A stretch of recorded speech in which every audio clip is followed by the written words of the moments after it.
आपके सामने एक दिल दहलाने वाली घटना फिर लेके आई हूँ। ऐसी घटना आपने 4 महीने पहले सुना था, अभी फिर सुना रही हूँ। सरकारी नौकरी करती हुई महिला, सुंदर सी महिला, और नाम अंजू सिंह राजपूत। कहते हैं कि राजपूत की अपनी अलग शान होती है। राजपूत अपने आप में अलग से संस्कारी होते हैं। राजपूत पति मर जाने के बाद पति की यादों में अपनी जिंदगी मतलब काट देते हैं, ऐसा कहते हैं ना, लेकिन ऐसा नहीं है। राजपूत की महिलाएं ऐसा गुड़ गोबर कर रही हैं भारत को। मैं आपको एक बात और बता देती हूँ, पहले भी मैंने यही बात कही है और अभी भी कह रही हूँ। भारत को बिगाड़ने में 70% काम औरत जाति का है। अगर लड़के के रूप में बोलो तो छोटे से बच्चा कुंवार का आवा होता है। बच्चे को जैसी जिंदगी दोगे, जैसे संस्कार दोगे, जैसे माँ का काम होता है, जैसा चरित्र दोगे, बच्चा उसी तरफ मुड़ जाएगा। मौलवी क्या करते हैं, मदरसे में लेके जाते हैं बच्चे को दीन और ईमान की, अल्लाह के लिए कटना है, अल्लाह के लिए मरना है और काफिरों को मारना है, सिखाते हैं ना। और वो बच्चे सीखते भी हैं, कम से कम वो बच्चे सीखते तो हैं। लेकिन हमारे देश में जब माँ खुद ही इतनी अत्याचारिणी हो रही हैं, पति के रहते हुए तो अफेयर चल रहे हैं, पति के रहते हुए जेठ ससुर के साथ नैन में टक्का कर रही हैं, पति के रहते हुए जाकर के गार्डन में मिल रही हैं, तो पति के मरने के बाद तो बहुत मुश्किल सी बात है कि वो एक जगह दर थाम करके बैठेंगी। बताना चाहूँगी, अभी MP के नर्मदापुर की एक घटना आई है। एक जो आशिक था अंजू राजपूत को कहता था कि तुमसे प्यार तो करता हूँ, तुमसे शादी भी करना चाहता हूँ, क्योंकि कृषि विभाग में वो सरकारी नौकरी जो कर रही थी, जो मोटी गड्डी जो कमा रही थी। लेकिन तुम्हारी जो 8 साल की बेटी युविका है, युवी, आप यूँ कह सकते युविका और शॉर्टकट युवी को मैं नहीं देखना चाहता। तुम्हारी हमारी शादी में अगर रोड़ा बनेगा, अगर मैं तुमको छोड़ के भागूंगा तो तुम्हारी बेटी युवी के लिए। अच्छा, अब औरत से ये पूछती हूँ, अगर सच बात यह है कि तुम्हारे जीवन में प्यार मोहब्बत अगर लिखा होता तो तुम्हारा पति मरता क्यों? बताओ, तुम्हारा पति मरता क्यों? क्योंकि भगवान को ही मंजूर नहीं था कि तुम्हारे जीवन में प्यार मोहब्बत लिखा हो। तुम जोड़े से रहो, तुम कपल से रहो, तुम सुहागन रहो। चलो, तुम्हारा पति मर गया, काल के गाल में समा गया, तो अब तुम क्या कर रही हो? दूसरा पति ढूंढ रही हो।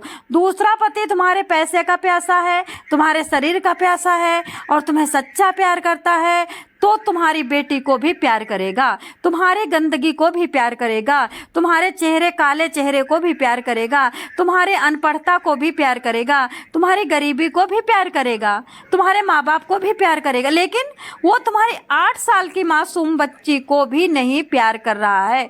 जो मर्द, जो पुरुष, जो इंसान आपकी 8 साल की बच्ची का नहीं है, वो आपका कैसे होगा मैडम जी? वो आपका कैसे होगा? लेकिन ये महिला माँ के नाम पे कलंक है, माँ के नाम पे धूर्त है, माँ के नाम पे डायन है। अरे डायन भी तो एक घर छोड़ ही के काम करती है। अपनी बेटी दामाद को तो बख्श देती है भाई डायन, अपनी बहन को भी बख्श देती है, अपनी मम्मी को भी बख्श। ये तो इतनी खतरनाक महिला है दोस्तों। आप इसकी घटना जब सुनोगे ना, आप शॉक्ड हो जाओगे। ये प्यार पाने के चक्कर में, एक पराये पुरुष के चक्कर में अपने खून से निकली हुई बेटी, अपने पेट की कोख से निकली हुई बेटी को एक ट्रेन के आगे फेंक देती है। और वो ट्रेन कहाँ जा रही थी? तमिलनाडु से आई थी, तमिलनाडु को जा रही थी। ये बच्ची को तुरंत के तुरंत ट्रेन जैसे ही चलने की शुरू करती है, ट्रेन के आगे फेंक देती है। वैसे बच्ची मर चुकी है, 13 दिन तक बच्ची जिंदा रही है, तड़प रही थी, उसके हाथ पांव सब कट गए थे। उसका ऐसे जिंदा रही 13 दिन तक, क्योंकि मम्मी का कुकर्म जो बताना था। कहते नहीं, बचाने वाला है भगवान, मारने वाला है भगवान। तुम दूसरे के शरीर को ट्रेन के नीचे कटवा करके प्यार करने जा रही थी। तुम छोटी सी मासूम बच्ची किसका साथ पकड़ती, किसके साथ रहती, किसको अपना कहती, किसके सहारे जिंदगी काटती? एक माँ ही डायन बन गई। किसको मुंह दिखाओगे मैडम जी? अरे नहीं सोती। 8 साल की बच्ची है तो 15 साल शादी को तो हो गए होंगे। अरे 10 साल तो हो गए होंगे। 10 साल तो प्यार पा लिया ना पति का, अभी तुमको क्या जरूरत थी पुरुष की? दोस्तों मैं बताना चाहूँगी, मैं सोनी क्राइम न्यूज स्टोरी से नर्मदापुरम में दूसरी शादी में रोड़ा बन रही थी बेटी। बेटी को शरीर से, अपने अंग से हटाने के लिए, अपने घर से हटाने के लिए, अपनी ज़िंदगी से हटाने के लिए महिला परेशान थी। ये महिला तरह तरह के कीटनाशक दवाई देती थी, नहीं मरी। कई जगह इसने सोचा कि बस पे छोड़ के आ जाऊं, बस पे छोड़ के आ गई, बस वाला आके घर में दे गया। ये मतलब बच्ची साथ छोड़ ही नहीं रही थी। तब इस महिला ने कहा कि इस बच्ची को तो मारना ही पड़ेगा। ये क्या करती है, ये वहाँ पे स्टेशन लेके जाती है, वहाँ पे 3 घंटा तक स्टेशन पे इंतज़ार करती है। जब स्टेशन में देखती है कि भीड़ भाड़ कम हो जाती है, तो जैसे ही ट्रेन चलना शुरू करती है तो मासूम को धक्का दे देती है। अब सुनिए, बिल्कुल ट्रेन के चलने के प्लेटफॉर्म नंबर 1 पे ये धक्का देती है। पुलिस की पूछताछ में अंजू क्या बताती है, उससे पहले पति तो मर चुके थे। पहले पति के मरने के बाद मेरी इच्छा थी कि मैं दूसरी शादी करूं और मुझे प्यार हो गया था। ठीक है, प्यार हो गया था, तो मेरे प्यार व शादी के चक्कर में मैं थी, ये बच्ची रोड़ा बन रही थी। 8 साल की मासूम बच्ची रोड़ा बन रही थी। मध्य प्रदेश के नर्मदापुरम रेलवे स्टेशन पर एक दिल दहला देने वाली घटना हुई है, जब ट्रेन के नीचे एक 8 साल की मासूम बच्ची आ जाती है। अफरा तफरी मच जाती है। स्टेशन के प्लेटफॉर्म नंबर पर 1 पर मां ने अपनी 8 साल की मासूम बच्ची को चलती ट्रेन के आगे झोंक देती है, धक्का दे देती है। इस खौफनाक वारदात को सीसीटीवी में देखा गया है। ममता जैसे पवित्र रिश्ते पर सवाल खड़े कर देने वाली 13 दिनों के इलाज के बाद बच्ची की मौत हो जाती है। दोस्तों, बताना चाहूंगी, अब इस मामले में नया खुलासा ये होता है कि पुलिस ने आरोपी मां को गिरफ्तार कर लिया है। उससे पूछताछ में अपना जुर्म भी वो महिला कबूल कर चुकी है, क्योंकि कैरेक्टरलेस महिलाओं को उतना दिमाग भी नहीं होता है। ठीक है, दिमाग हार जाता है। आरोपी मां की पहचान हुई अंजू सिंह राजपूत के रूप में ही। उसने बताया कि दूसरी शादी करना चाहती थी, लेकिन उसकी बेटी इस प्लान में बड़ी रोड़ा बन रही थी। कहते हैं ये घटना है 17 मार्च की शाम के करीब 7:30 की। ये दोपहर से बैठी थी इस ताक में कि किस तरह से बेटी को मैं धक्का दूं। दोपहर से ये बेटी को लेकर के इधर उधर घूम रही थी और बेटी उंगली पकड़ के घूम रही थी।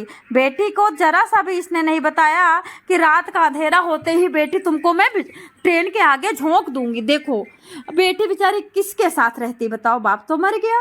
वो तो यही सोच रही थी कि कोई ट्रेन आएगी, मम्मी बैठ के जाएगी। मम्मी बहाना बना रही थी, हम चलेंगे चलेंगे चलेंगे। लेकिन बेटी को थोड़ी पता था कि मम्मी बहुत दिल के अंदर सांप लेके बैठी हैं। अपने मतलब पापी प्यार के चक्कर में, अपने शरीर की भूख के चक्कर में, अपने आशिक के चक्कर में बेटी के साथ इतनी बड़ी घटना देती है ये औरत। अंजू सिंह राजपूत के रूप में होती है इसकी पहचान। उसने बताया दूसरी शादी में चाहती थी करना, लेकिन इसकी बेटी इस प्लान में बन रही थी रोड़ा। कहते हैं कि ये अपनी बेटी को 2 घंटे से 3 घंटे तक प्लेटफार्म पर घुमाती रही। सब कुछ सामान्य हंसती रही, बोलती रही।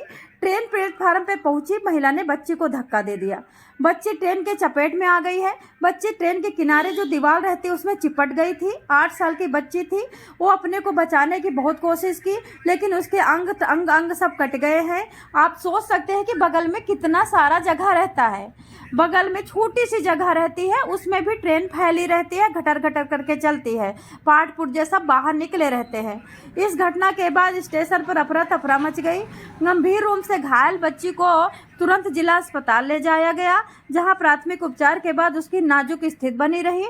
इसको देखते हुए भोपाल रेफर कर दिया गया। 13 दिन तक बच्ची लड़ती रही। उसके बाद बच्ची ने दम तोड़ दिया। घायल बच्ची की पहचान हुई विका राजपूत। इस मामले की जांच कर रहे जीआरपी थाना प्रभारी संजय चौकसी के मुताबिक ये घटना तमिलनाडु एक्सप्रेस के गुजरने के दौरान हुई।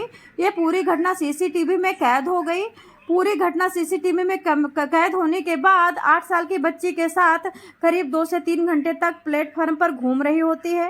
ट्रेन के आने जाने के साथ ही ट्रेन के किनारे खड़ी हो जाती है और ये धक्का देने की कोशिश करती है, लेकिन ये कर नहीं पाती है। लेकिन 7:30 वाली जो ये ट्रेन आती है तमिलनाडु वाली, उसके सामने ये अंजाम को पूरे अपने प्लान को फुलफिल करती है। पुलिस द्वारा दी गई जानकारी के अनुसार अंजू पिंक यानी एवेन्यू बालाखेड़ी में रहती है। कृषि विभाग में क्लर्क है, सरकारी नौकरी करती है। अगर अपने पेमेंट के कुछ भाग निकाल करके अगर ये नौकरानी भी रख देती ना, या फिर अपनी भाभी को अपनी बेटी दे देती ना, और भाभी को मात्र महीने के 4,000 रुपये देती, 3,000 बेटी के लिए तो कुर्बान कर सकती थी ना, तो बेटी भी जिंदा रहती और ये अपने पति से प्यार भी कर लेती, शादी भी कर लेती और इतने बड़े पाप को ये अंजाम भी नहीं देती और ये जेल के सलाखों के नीचे नहीं जाती।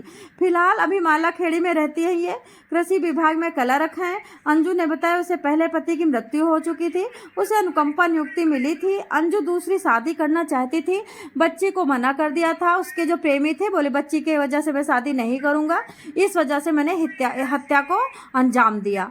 फिलहाल अभी तो जेल के सलाखों के नीचे हैं। चार्जशीट फाइल होगी, इनको उम्र कैद की सजा होगी या तो फिर इनको फांसी तो खैर नहीं होगी, क्योंकि बच्ची 13 दिन तक जिंदा रही है। ऑन द स्पॉट अगर वहाँ पे ऐसा केस होता है मर्डर का तो फिर फांसी होती है। तो दोस्तों ऐसी महिला के बारे में आपका क्या कहना है? आप लोग सतर्क रहें, बच्चों से बढ़ करके कुछ नहीं होता है, बच्चों के प्रति कर्तव्य होता है, कुछ आत्मा की दया की भावना होनी चाहिए और माँ से बढ़कर के कोई नहीं है। माँ देवता का रूप होती है, देवता ही बनी रहो, डायन मत बनो। जय श्री कृष्ण, हर हर महादेव।